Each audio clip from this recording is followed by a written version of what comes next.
And we are live. Welcome, mystery and thriller fans. I'm your on-air host, Sara DiVello, and I am so excited to host Vera Kurian, Ph.D. scientist and real-life expert on psychopaths, here to give us the scoop about her brand new red-hot book, Never Saw Me Coming. Vera, we see you coming. Give us a scoop on this book. Hi, thank you for having me. This is my debut novel. It's a thriller about an 18-year-old college student who is a diagnosed psychopath. And she's entering a special clinical panel study where 7 psychopaths get to go to school for free in exchange for donating their minds and bodies to science for those 4 years. But really, she's there because she wants to hunt down and kill a boy who goes to this college who she knows from her past. But what she doesn't know is that someone is hunting down and trying to kill the 7 psychopaths in the program. So that's the setup of the novel.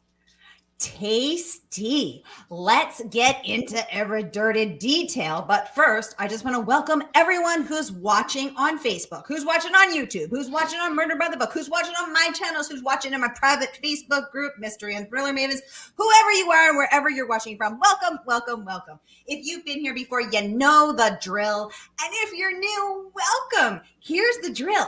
Every Monday for hashtag Mystery Mondays, because you know Mondays can be murder, I give you my hand-picked featured authors, and you get to ask them anything. Ask Vera about this book. Ask Vera about psychopaths. Ask her about her Ph.D. Ask her about her writing process. Ask her about something she's never told anyone before. I got lots of questions, and I know you do too. So get them going in the comments, and I will get them right on over to Vera. This is your time to ask my authors anything. So and if you're a member of my Facebook group, Mystery and Thriller Mavens, you get to submit questions in advance. So while you're thinking of your questions, you're typing them, your little fingers are typing fast in that box. I'm going to kick off with some of the questions that were submitted in advance. So our fellow thriller author, Thea Sutton, would like to know, and I want to make sure I got this exactly right. She said, Vera, is your protagonist based on a real case study of a patient? Is she a composite, or is she a personality type? We need to know. Well, just to clarify, in case anyone thought that I am a clinical psychologist who works with psychopaths, I'm not. I'm not a clinical psychologist. I'm a social psychologist. I can talk more about that if you want me to. So Chloe is... Wait, let's just really quickly hear the difference between those two different kinds of psychologists, because I actually didn't know. So tell us the difference between those things. Yeah, so a clinical psychologist is someone with a Ph.D. or a PsyD, which is a similar degree, where they work with patients. So they work in the field of abnormal psychology. So do counseling psychologists.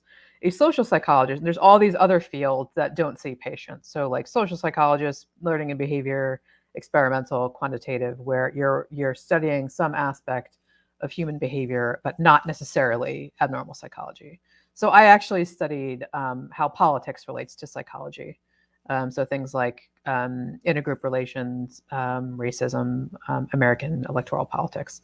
So my interest in psychopathy was just sort of separate from this, but informed by my research background, because I'm capable of reading like scientific studies in a way that maybe a layperson couldn't. And then I kind of had a true crime interest, so I kind of combined the two. But I'm not someone who's seen patients who are psychopaths. I do think that I've met a few psychopaths in my day. I think we've all met a few. Am I right, Vera? Yeah, and if you could go through and like look up the criteria, and you might be able to think of someone, you know. But to get back to the original question, I mean, I think I had the initial idea for the character of Chloe, where I pretty much knew she'd be like a very intelligent, determined, you know, someone who gets straight A's, but is also a psychopath. And then I kind of already knew about psychopathy at that point, but then I did a little more research to kind of fill out her character in its entirety. So I wouldn't say that she's just like, I took the criteria and then just made that a character. Like, she's a whole 360-degree person who has this diagnosis. Tasty. Okay, well, thank you for that inside scoop. I want to welcome, we're getting hearts up on Facebook. Thanks for the hearts, guys. You know I love me some hearts. Okay, welcome Dana, welcome Joyce, welcome everyone. Thank you so much for joining us. Leslie saying hello from Canada. I love Leslie's Canadian hello. That's like her trademark thing. And I love it. It brings me so much joy. Leslie, hi, welcome. Great to have you, top community member there. Welcome, Jane, thanks for all the hearts up, fam. I love it. Okay, so let's talk about, welcome Christy, great to see you.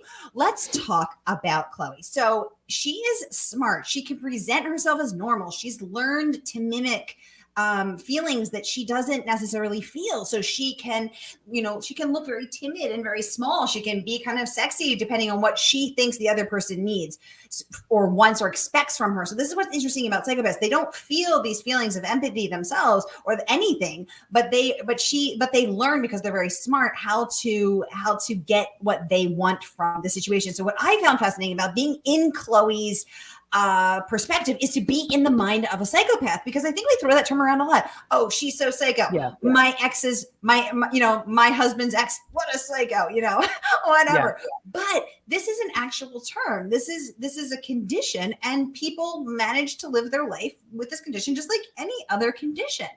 So it was so fascinating to be in her mind. I loved that. Welcome, Christy. Welcome, Carisha. Welcome, Carrie. Welcome, Madeline. Welcome, Joan. Welcome, Sharon. Welcome, everybody. So great to have you. Any questions for Vera, Ph.D.? Get them going in the comments. Now, she is clinical. She's calculated. She's smart. She's hot. She knows it. And I kind of love that she's like, I'm here to kill Will. He has 30 days to die, 30 days until he dies. I mean, that's how I picture her saying. She's like, he must die. And then she she kind of navigates, oh, I'm going to take the less good room. She arrives at college. She's like, I want the bigger room because I should have that because it's nicer. But I'm going to take the smaller room because I can crawl out on the fire escape and go kill Will easier. And I love how she's so calculated and so smart, but just doesn't, is it a moat or something? I mean, it's just so fascinating to be in the mind of an actual psychopath. And I also love, Vera, knowing that you have your PhD, knowing you got that doctorate, I can trust as a reader that everything I'm reading in here is accurate, is right. So you talk about 2% of the population here in the United States is psychopaths, but a larger population of the people who are in prison, more of them are because they don't have empathy. Tell us about that. Yeah, so the original one of the major researchers who's influential in the study was Robert Hare, and he studied prison populations. And that's kind of what the birth of the study of psychopathy came from, prison populations, not from what we would call the normal population. So it isn't surprising that there's a disproportionate number of psychopaths in prison, because they have this characteristic of being reckless, for one, and then also this characteristic of being callous, and then also a parasitic lifestyle. So, I mean, that can kind of lend itself to crime. They're not a population that responds well to the idea of don't commit this crime because it's wrong, because they don't have conscience, or don't commit this crime because it hurts someone, or don't commit this crime because of some future punishment that will come. They're reward seeking. So it's this thing I want now, and this kind of like recklessness, they just throw themselves towards it, and that's how you end up with a higher degree in the prison population. But I mean, the percent, some people say the percent is 1%, some people say it's 3%, but the end result is that there are a lot of people like wandering around in our day-to-day lives who are probably psychopaths. I mean, if you've ever watched that documentary about Bernie Madoff, the way he talks, he expresses anger towards his victims for being victimized by him. Weird. Yes. So when when Chloe is calculatedly planning to kill Will, when Bernie is calculatedly planning to rip us all off for millions of dollars and live well, they always put the blame on the other person. Will shouldn't have done this. These suckers shouldn't have been suckers. They put the blame on other people. I've also heard about these mirror neurons. Is that why they don't take any responsibility? Is that why they don't feel empathy, because they don't have mirror neurons in their brain? Yeah, they're starting to do research on the kind of like neuroscience behind it, and like differences in the brains between psychopaths and people who aren't. And they are finding differences, and there's also differences, I think, in the amygdala that have to do with fear responses, because they also don't feel fear. So, I mean, I think there's a really fair argument to be made that these are people that are born this way, and that there's some fMRI. fMRI is functional MRI, so it's MRI that's occurring while you're doing an activity.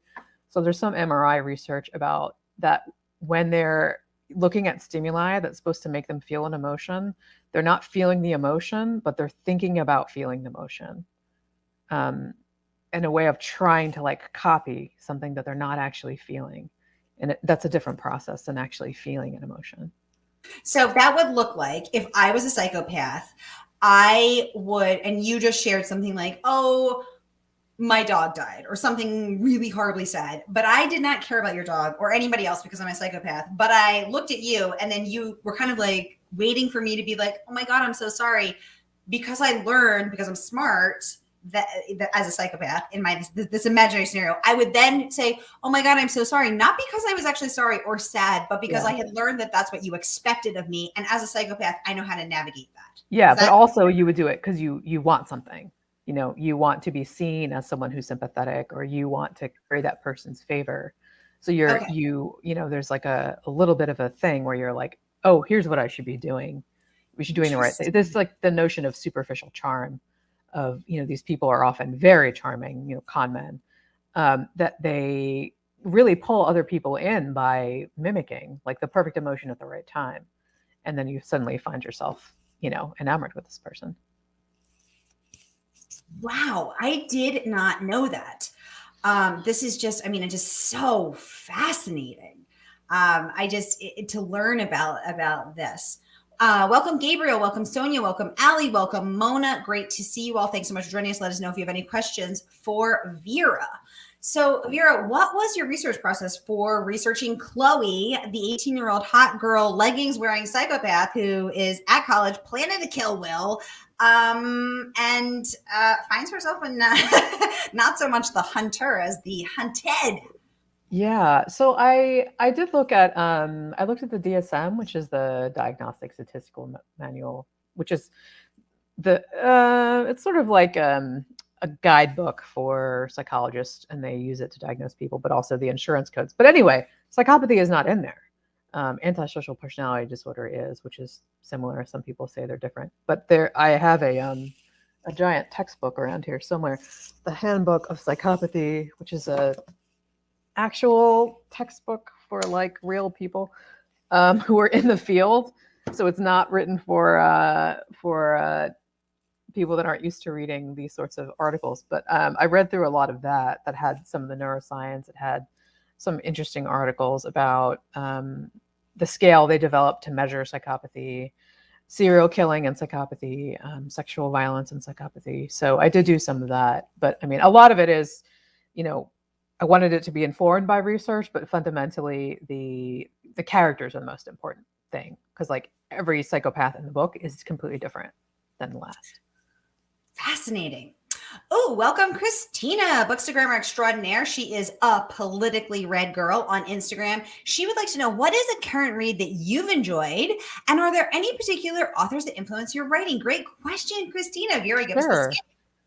I have a book right here that I just finished like yesterday, Acts of Desperation by Megan Nolan. She is published by my British publisher, Harper Vintage, an Irish author. And this is a book about a destructive relationship, but it's about the ways that women kind of obliterate themselves in relationships. It's just like searing.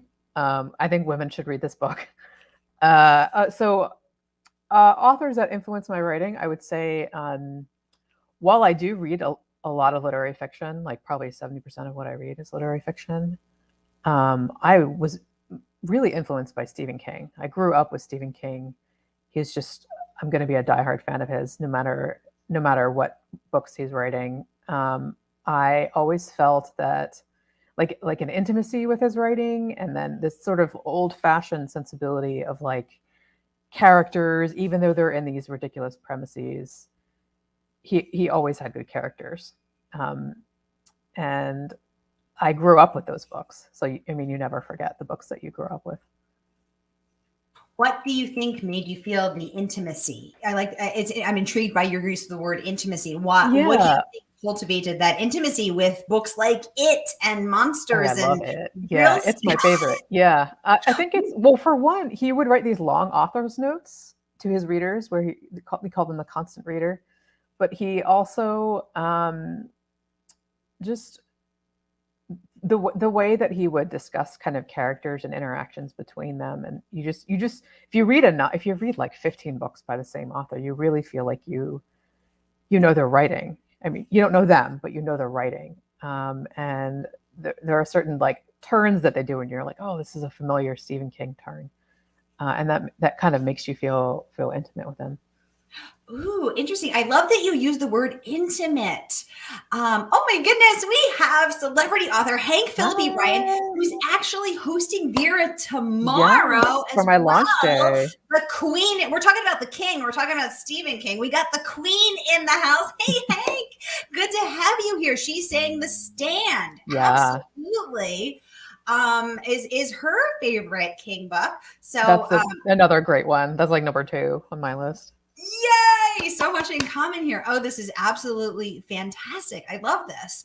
And Vera shared that her favorite book is The Stand. Hank is saying, aw, hugs and kisses. Hank, I am so excited to host you, Queen Hank, on September 26th at 7 p.m. We're going to talk about your book, Her Perfect Life, coming up in a few weeks. So everybody tune in there because we got a lot to talk about. Hank, great to have you. Thank you so much for tuning in. We're so honored to have you here. Okay, making sure I didn't miss anything. Okay, Christy said, oh, which of his books are your favorite? She loves The Outsider. Have you read that one, Vera? What did you think? I didn't. I started watching the TV show. I mean, I think his favorite of mine is It, but I also really loved The Drawing of the Three and The Wastelands from the Dark Tower series. And then I have some of the novellas that are in different seasons. So the Shawshank Redemption, Rita Hayworth and the Shawshank Redemption, and The Body, which is just a story of male friendship. And I love reading about friendship in general, but specifically male friendship, which is a theme he returns to repeatedly. Very cool. Why do you like to read about male friendship? I love reading about female friendship too, but I think that women enjoy this, like, we can have these intense female relationships, and we do. Most women do. Whereas men, I guess, very frequently you'll meet a normal man who like doesn't have friends or has one friend from childhood, and you're like, who do you talk to about all your problems? And guys will just be like, yeah, I don't really have friends. So I'm very interested in instances where men do develop deep friendships with each other. I mean, that's kind of why I was drawn to reading a lot of military fiction. It forces them to create these bonds that then they're allowed to have because of just, I guess, I don't know, the stigma against male intimacy. But I mean, men, like, if there are any men listening, you're missing out on one of the most precious things that you can have, platonic friendship. Absolutely. So as a female, I treasure my female friendships. My female friendships are so dear to me. We talk and text all the time. If I don't hear from my best friend every single day, I'm literally like, are you okay? Do you hate me? Why haven't we texted in the last 3 minutes and 25 seconds? Not that I'm counting. Of course I'm counting. Where are you? Why haven't you texted me? Like, my female friendships are so close. They're like my sisters. I mean, I just love them. And I also love my sisters, but who happen to be really good friends of mine. But female friendships are fascinating. Meanwhile, my husband will say something like, oh yeah, he's a really good friend of mine. And I'll be like, you haven't talked to that guy in 3 years. And he'll be like, oh yeah, but we're still really good friends. How can you be friends with someone you haven't talked to in 3 years? And he'll be like, we don't need to talk every day. Really? Because I need to talk every day. Yeah.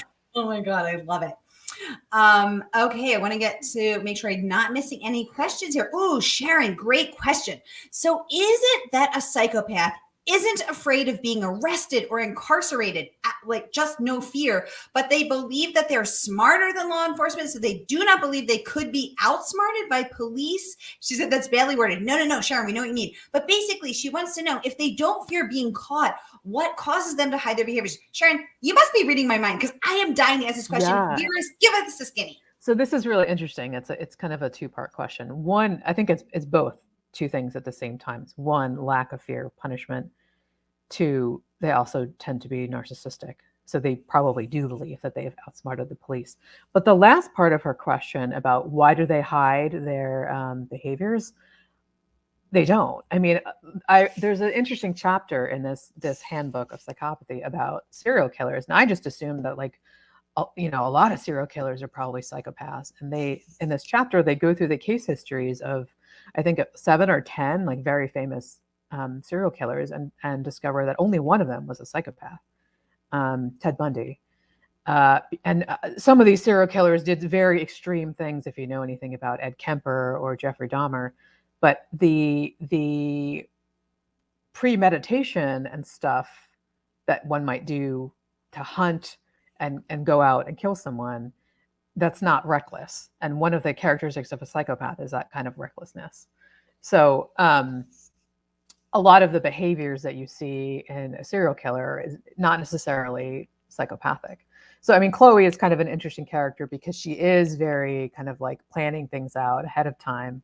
The reality is that for any diagnosis you have, people are different. You could have someone who is clinically depressed, but still leaves the house every day, dressed, goes to work, does well at work, sees their friends.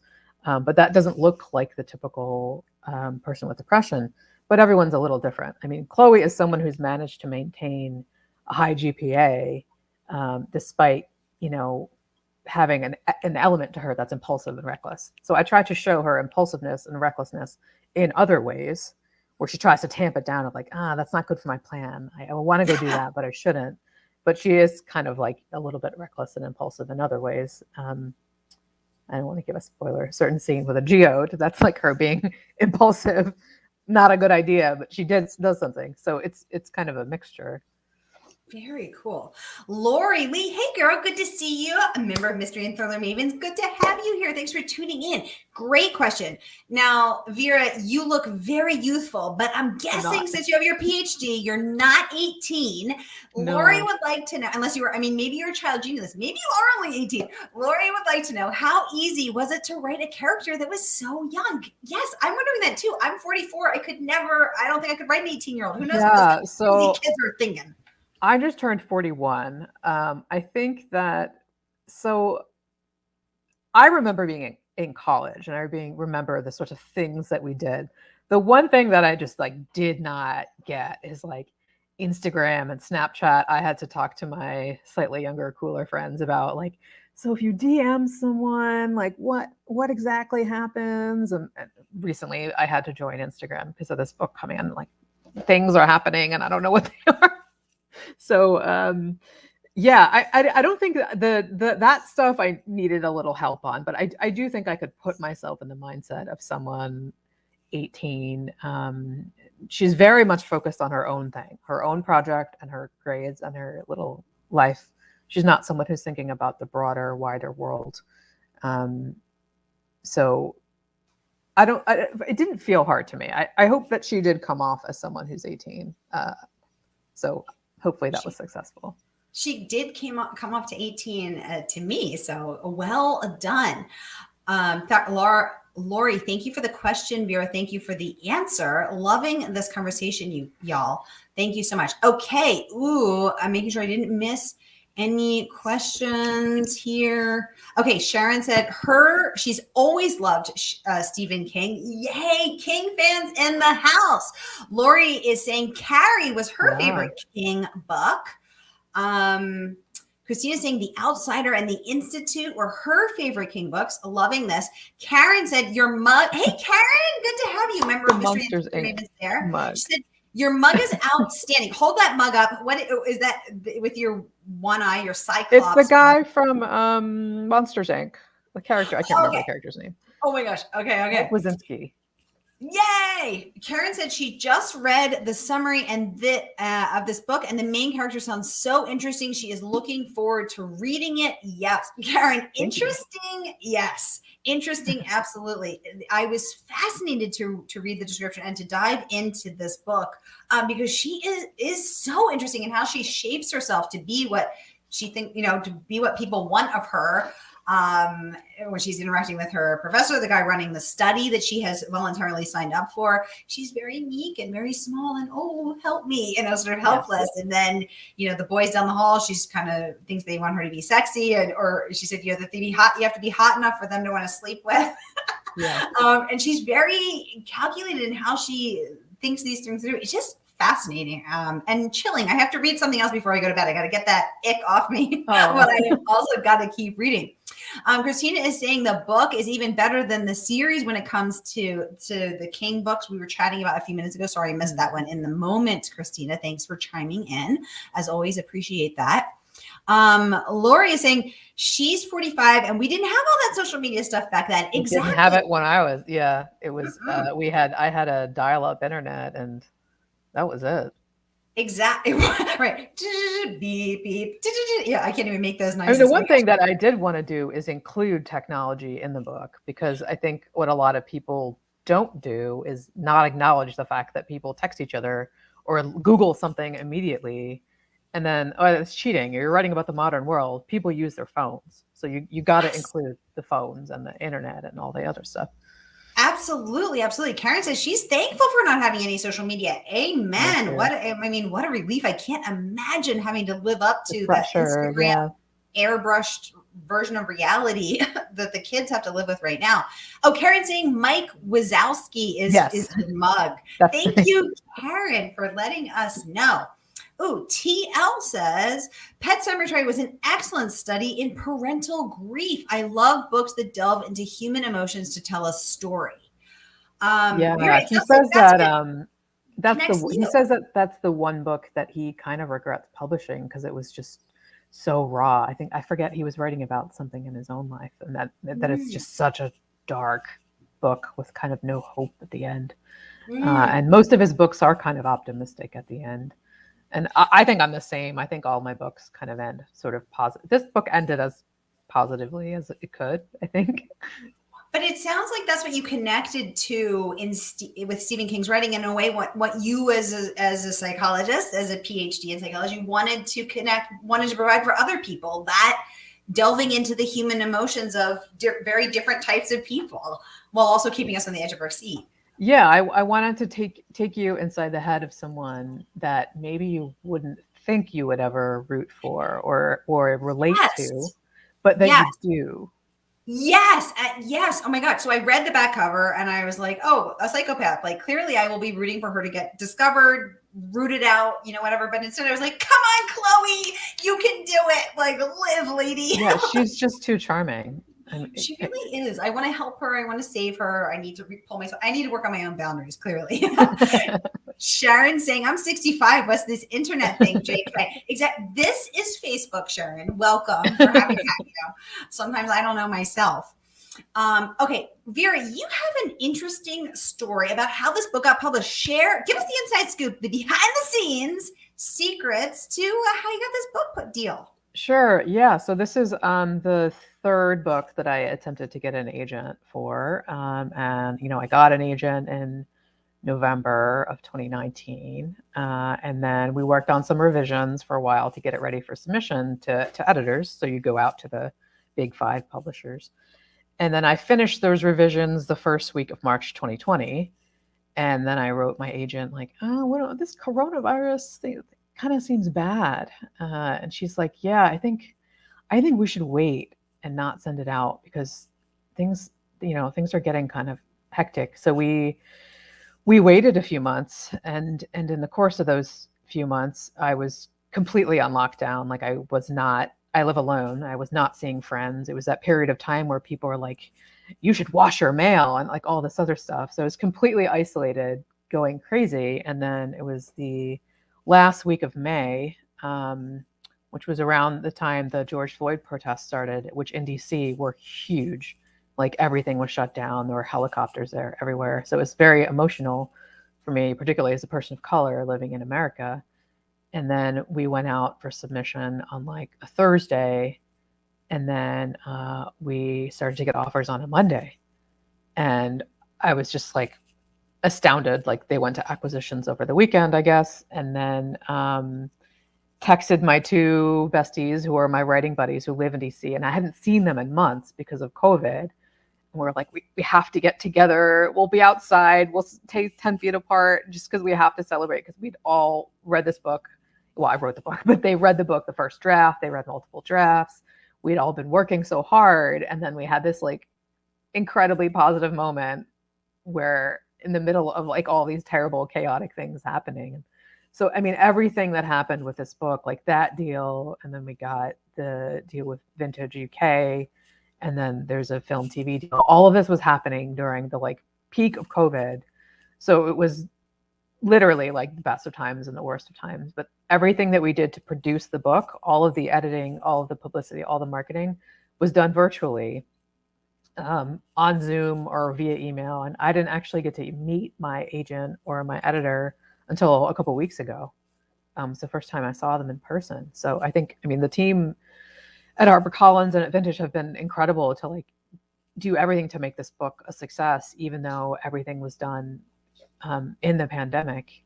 And, you know, my launch is not even in person because of COVID. So we're doing it virtually. So it's been, I will say, having the book deal has gotten me through the darkest of the darks in 2020. And I'm happy to say that it has, my friends have said the same to me, that my book deal has gotten them through the darkest times of 2020. And I'm happy. And I'm really happy when people say that reading this book took them away from everything that's going on, because sometimes that's what you need.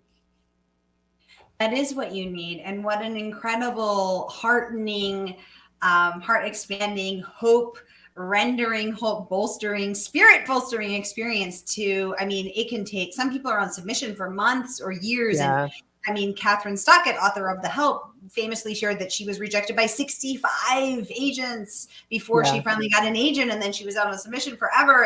And to, I mean, that's amazing to be offered to go out on sub on Friday and to have a book deal on the table on Monday, unheard of, and speaks to the excitement that people have about this book, and the story, the message, the writing resonated. People wanted to have it. So well done, and you earned that. So yeah, just to add to that, if anyone here is a writer, I mean, this is the third book I queried. It's the sixth book I've written.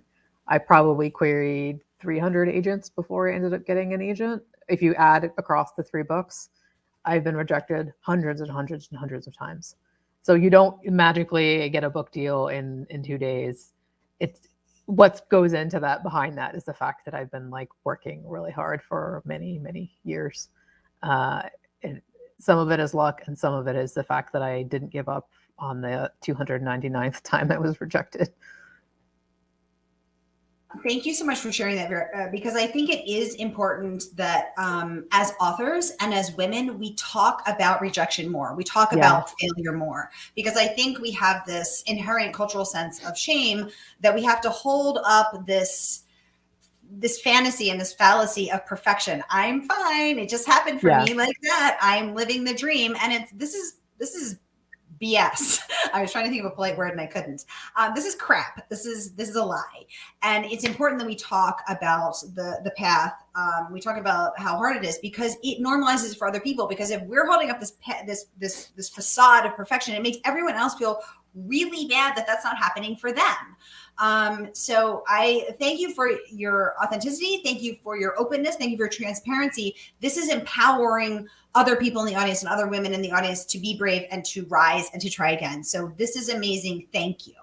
And I want to share that I'm actually moderating a panel for the Desert Sleuths Conference, actually on September 11th. And I am moderating a panel on the path to success with Isabella Maldonado, who I hosted 3 weeks ago, and Peng Shepard, who I will be hosting shortly. And we're going to talk about this, and we're going to talk about rejection. We're going to talk about failure. We're going to talk about what it takes to make it, because this needs to be talked about more. And holding up this, pretending this didn't happen only makes the rest of us feel bad. It makes it seem impossible. So thank you, Vera, for speaking this truth. That's amazing. Leslie, great question. She wants to know, do you know anyone who is a psychopath, Vera? And by the way, you look younger. Thank you. We don't count my 40th birthday because it happened in 2020. So I think I do. I think if you imagine it on a scale from 1 being not psychopathic at all and 10 being like Ted Bundy, I think that I have met a couple people who I would say are like a 5 or 6. They weren't dangerous. They were just people who were chronically selfish, manipulative, and one person who we would have a lot of circular conversations because I could not make them understand someone else's point of view. They just couldn't engage in perspective taking, no matter how hard. And that's frustrating if you're having an interpersonal conflict. And then after a while, I was like, is that psychopathy? Maybe. So, I mean, it's interesting. You can go look up the criteria online. You might know someone that is. And if you ever like listen to any like podcasts or something about these like terrific con men, a lot of con men have a lot of these characteristics where they're so charming, they draw you in, they tell you about lots of lies, you catch them, but then they convince you, they gaslight you. So I think it's pretty common in that like kind of con men sort of area. Okay, so Vera, let's talk about how to identify a psychopath, because if you are saying something and the person is responding like Chloe appropriately, oh, that's sad, oh, I'm sorry, or whatever, how do you know that person isn't really feeling that? You know, I mean, you gave us a couple clues right now. So someone who literally will not see the other person's point of view, just is like, no. Yeah. So it's the lack of empathy, callousness thing. That's one kind of component. Another is impulsiveness. Another is superficial charm. Another is manipulative behavior. I think those are most, if not all of the criteria. But I think the one that kind of stands out the most is the lack of empathy, because humans, the way we live together in a society, empathy is such a key trait for social interactions. So I think when someone lacks empathy, it's kind of pretty easy to pick up on. The superficial charm, that might be harder. Recklessness, a lot of people are reckless, but when someone is really callous, that's pretty unusual, I think. And usually you find out because they end up hurting you. And do they have a pattern of repeatedly doing this to people across multiple different people? Okay. So callousness, manipulation, recklessness, super charm, and most of all, lack of empathy, which you won't, if they're hiding it from you, you won't know until they actually just hurt you and then just don't care. Yeah. Or maybe just, talking about something else you're watching a news story about refugees and you're like, oh God, that's sad. And they like don't have any of that kind of emotion, or don't seem to be able to put themselves in other people's shoes to feel what they're feeling. Oh yeah. Okay. This is fascinating. This is, I mean, just to have this cheat sheet of what to, stumble across, because we meet a lot of people in our lives. I mean, surely we must have met someone who is. So now we know what to look for. Thank you, Vera. Okay, I want to make sure. I just saw I missed another comment, so I'm just scrolling back. Oh, okay. Here is a good one. Christina is saying, Murdered by the Book. This is one of the best conversations I've ever watched. Oh my gosh. Christina Powers, thank you. High praise from you, ma'am, especially since you are a book influencer, a bookstagrammar extraordinaire. Thank you so much. And I give full credit to Vera for sharing her information and her knowledge and all of this fabulous information. So thank you. Let me just make sure I'm not missing anybody. Oh, okay. Here's another one from a great comment here from TL. She is saying, I am editing my first draft now. I am optimistic, but also realistic when it comes to hard work. I love hearing stories like yours, Vera. Congratulations on your debut. Yay, TL. Get it. You get it. And if you're writing a mystery, come back and I'll host you. How about that? You heard it here first. Okay, let me make sure. Oh, Lori. Okay. Lori says she's immediately assessing people I know for psychopathy. Exactly. Me too. That when I get off of here, that is how I shall spend the rest of my night. I'll report back later. Vera, let's talk more about the process of writing. Sure. Okay, you have gotten incredible press. So you got an incredible reviews. So Booklist awarded you, and I always like to be careful to say awarded, not gave, because you earned this. I start review raving. Kurian expertly threads revenge and cat and mouse story arcs with Chloe's frank show-stealing narration, a bar-raising debut. Zing, high praise. Kurian's highly anticipated thriller will undoubtedly lead fans of Gone Girl, Jeff Lindsay's Dexter series, and Patricia Highsmith's Tom Ripley novels to hope for Chloe's return. Congratulations and wow. TL says that sounds great. It's a crime thriller. Thank you. TL, hit me up when your book is out. I will interview you, and then we'll tell the story about how you went from audience member to guest of honor. How about that? And that'll be your story and you can share the behind the scenes on how you see and how you failed, and then how you won and how you ultimately succeeded. And you can inspire someone else. That's what we have to do. Share it on, right? Robin Wasserman, who was a Penn Faulkner finalist and who I was delighted to interview right before she was, or I guess a few months before she was nominated, raves that this is a powerful puzzle of a murder mystery. I love that. As impossible to solve as it is to put down. What starts as a delicious thriller becomes a fascinating investigation of amorality, vengeance, and redemption, a powder keg of a debut. Vera, congratulations. Christina is saying this has Dexter vibes for her too. I definitely watched Dexter too. I won't acknowledge the end of the series, which I found dissatisfying, but he's a really interesting character in that he's kind of similar. I love that. Sharon said, Christina is correct. This conversation has made me pre-order this book. Yay. Maybe stay up past midnight to start reading. Which brings me to the fact that we are here to support independent bookstores, y'all. I want to remind you that tragically one per week has gone out of business, shuttered their doors forever since the pandemic. And today we're gonna vote with our wallets and vote with our dollars and order Vera's book here tonight. Support a female-owned independent bookstore, one of 3 dedicated mystery bookstores in the country. I'm putting a link in the comments right now. Grab your copy. You're going to love it. And then to continue the conversation, join my Facebook group, free and open to all. We're going to talk more about Vera's book and Chloe and all the good things. Stephanie, welcome. She said, I picked this one up on Saturday. Yes, Stephanie, fantastic. Thank you so much. Susan was saying, ooh, tasty question from Susan. What 3 writers would you invite to a dinner, including King? Wow. Okay. I mean, I have to put Stephen King in there. Okay. I think who's coming to this dinner party? Because we're all coming. Who's the guest of honor? I think, well, kind of weird. I would say Elena Ferrante, who's anonymous, but maybe she could come in a costume and that'll be fine. I'm just so, if you haven't read her Neapolitan series, it's 4 books about a pair of girlfriends who are poor living in Naples, Italy. It's just beautiful, so beautiful. And surprisingly a page turner for a book where it's just about normal life. So I would include her.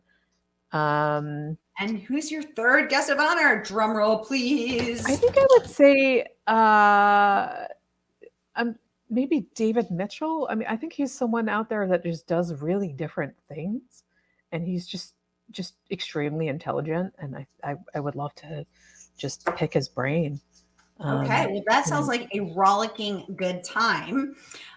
Susan, thank you for the fabulous question. Vera, thank you for the tasty answer. Leslie said she is so looking forward to reading this book. Yay. And Leslie, you know where we'll be discussing it over in Mystery and Thriller Mayors. I want to know what you think. So get reading and report back later.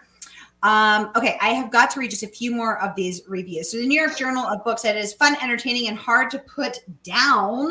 A twisty whodunit with a satisfying conclusion. Vera, let's talk about twists. What are your thoughts on twists these days? I know you've got some. Give it to us. Yeah, so I'm very anti-twist. Okay, I think why are you anti-twist, Vera? I think that the thriller genre has become specifically the thriller genre has become very obsessed with twists, where like every book has to have twist, twist, twist, or like a big twist at the end. And I just sort of feel like I'm writing an article about this. Hopefully it'll come out soon. But I think that sometimes the twists are not achieved in an honest way. It's just a twist for the sake of like, well, no one expected that because no one expects aliens to come down and zap you, you know? And I think like I'm kind of an old-fashioned storyteller, like Stephen King. Like I want characters to drive the story, and not have everything, because sometimes it feels like a book is just a vehicle for the twist, and the book should be a vehicle for the characters, I think. And I mean, I guess it depends on what you consider a twist. I think there's one twist in my book, but some people will think it's twist after twist after twist. But sometimes those are just plot points. Like a twist is something that should really that really changes your perspective on what's happening. Like in The Sixth Sense, when you realize, spoiler, that he's been dead all along. It's not a twist when you get to the end of the mystery and you find out, here are all the clues that lined up, and it's this person who did it. That's just the ending of the mystery. So I mean, I knew that people would read the book expecting there to be like crazy twists, but I think for me, there are some unexpected things that happen. I don't view them as twists, maybe one, but I think a lot of the things that happen are just when you're studying a mystery, sometimes you uncover a new thing. I mean, that's not a twist. That's like a clue, or the investigation makes a turn. So I feel like it's a compliment when people say this is a very twisty book. I think that's their way of saying it's entertaining, or they didn't something unexpected happened. But I also didn't want it to be the case where you're supposed to be. A lot of people should be able to figure out the ending. Not everyone. So I don't think it's a failure of mine if you figured out the ending. So if you're like, I figured out the twist, like, yeah, you're supposed to. It's not supposed to be a secret. It's a mystery. You're supposed to put the clues together. So I mean, that's just my soapbox about thrillers. Thank you for coming to Vera's TED Talk about yes. twists. But this is resonating because Christina says, I am obsessed with this perspective, Vera, and I totally agree.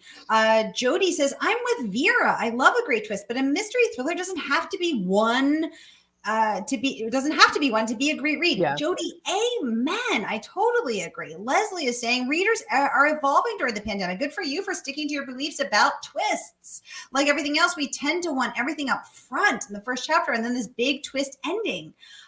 Leslie, I totally agree. Jody, I totally agree. Christina, I totally agree. Absolutely. And I am loving that we're having this conversation about twists, because I think I'm seeing the same thing where it's like, people are like, twist me, twirl me, I make me shocked where I don't see it coming. And it's like, but shouldn't we just be here for a great story? And it's okay if I guess the ending, because I want to, be on this journey together. It doesn't have to be this whiplash. I don't have to sustain whiplash by the end of the book.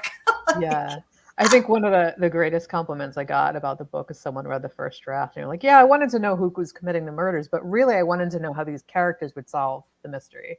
And that to me was like, yes, you should care about how the characters solve the mystery, not about you solving the mystery. Exactly. TL saying twists can destroy the book, but well written, they can lock clues together. Well said, TL.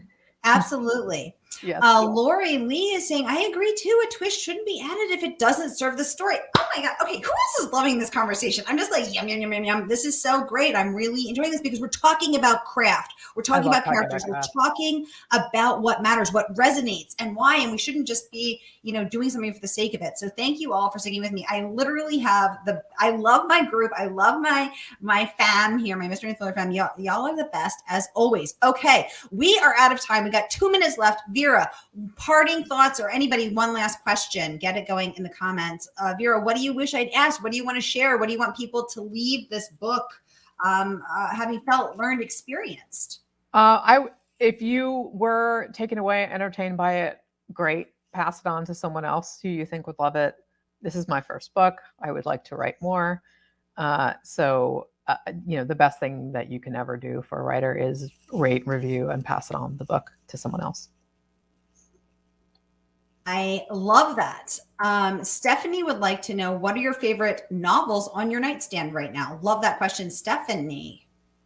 I'm currently reading a cozy mystery by another 2021 debut called Arsenic and Adobo.